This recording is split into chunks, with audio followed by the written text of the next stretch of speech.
আমার দেশ পাঠক মেলা বরগুনা জেলা শাখা কর্তৃক আয়োজিত আজকের এই মানববন্ধন কর্মসূচির উদ্দেশ্য সম্পর্কে আমরা ইতিমধ্যে আপনাকে অবহিত করেছি এবং আপনারা ইতিমধ্যেই জেনেছেন বাংলাদেশের অত্যন্ত পাঠকপ্রিয় এবং জনপ্রিয় দৈনিক পত্রিকা দৈনিক আমার দেশ পত্রিকার মাননীয় সম্পাদক ও প্রকাশক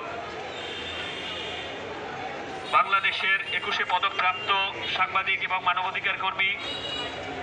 বাংলাদেশের সর্বোচ্চ শিক্ষিত একজন ব্যক্তিত্ব, দেশপ্রেমিক ব্যক্তিত্ব, যিনি বাংলাদেশের একজন সচিব ছিলেন,